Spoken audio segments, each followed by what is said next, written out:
시편은 제1권부터 5권까지 이렇게 구조가 되어 있고요. 제1권에 대해서 우리는 지난주까지 봤습니다.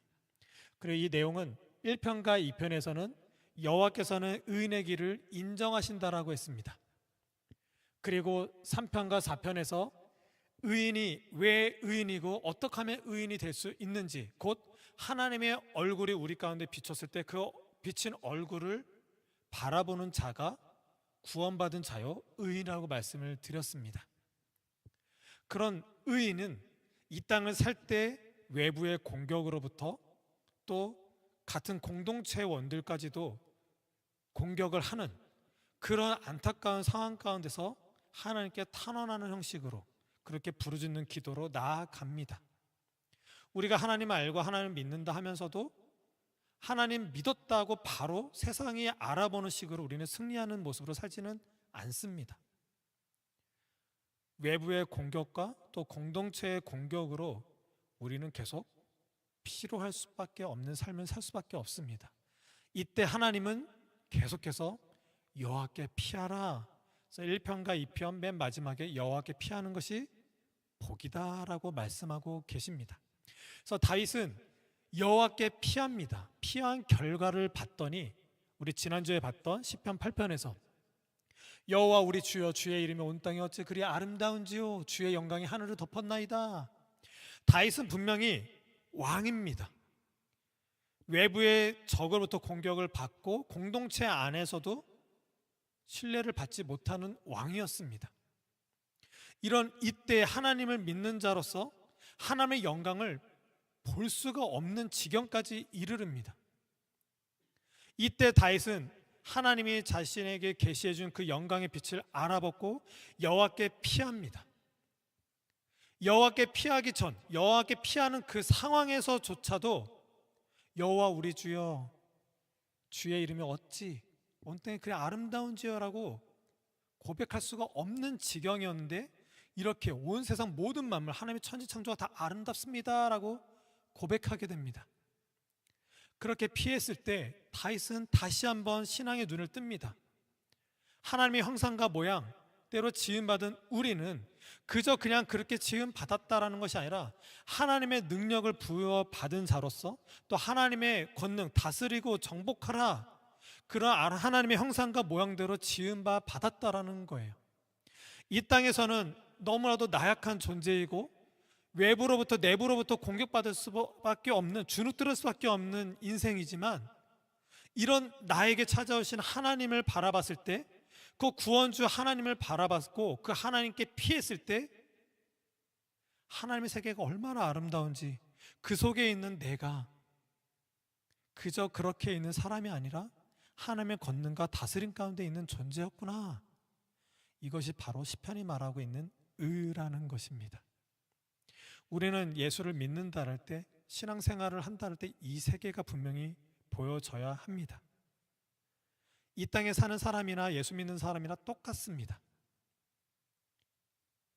힘듭니다. 우울합니다. 괴롭습니다. 때론 기쁘고 즐거울 때도 있지만 이 세상 사람들하고 똑같이 우리는 삽니다. 이런 이때 우리는 믿음의 삶이 어떻냐라는 거예요. 믿음의 삶이란 무엇이냐라는 거예요. 이 땅이 바라보고 있고 내 주변의 친구들, 믿지 않는 친구들마저도 나를 바라볼 때는 자기네들과 나랑 별반 차이가 없다는 것을 바로 보입니다. 우린 믿는 자로서 어떻게 영향력을 미칠까요?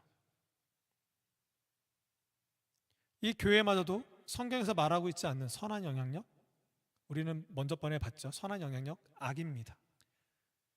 교회에서는 그렇게 선한 영향력을 미치는 것이 신앙생활인 것처럼 말해서는 안 됩니다.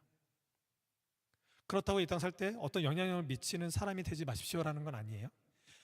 바른 신앙이 무엇이냐가 따지고자 한다면 선한 영향력, 이렇게 선한 영향력을 뭔가 이 땅에서 행사하는 것이 마치 신앙인 것으로 오해하거나 착각하면 안 된다는 것입니다.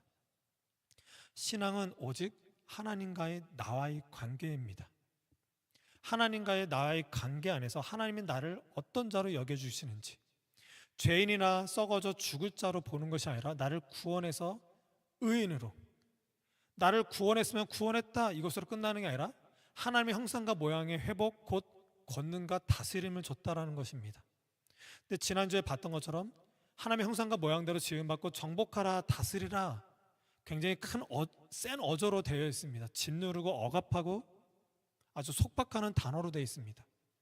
이 땅의 자연 모든 만물 하나님께서 다스렸다고 하나님의 천지창조를 다스리는 것도 아니요. 또 뱀, 사단을 다스리라고 우리한테 정복하라 말씀하신 것이 아닙니다.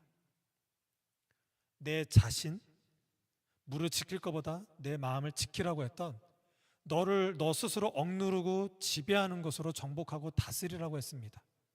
이것을 못했기 때문에 아담과 하와는 선악과를 따먹게 된 겁니다.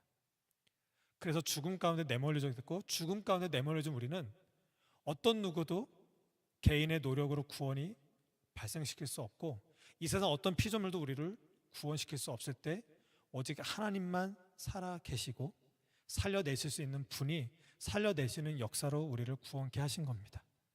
그것을 우리는 믿고 그 구원의 세계를 믿는 우리로 하나님은 의롭게 여겨주신 것입니다. 의롭게 된 우리는 이 땅에 살 때 세상 사람들과 별반 다를 게 없고 그들의 공격에 의해서 살 수밖에 없고 그들의 저항하기 위해서 우리는 공부를 열심히 하거나 취업을 하거나 좋은 결혼과 노후 대책을 세웁니다. 하지만 여전히 우리는 나약합니다. 그런 이때 우리에게 믿음을 주셔서 믿음의 세계를 이렇게 보여주고 계십니다.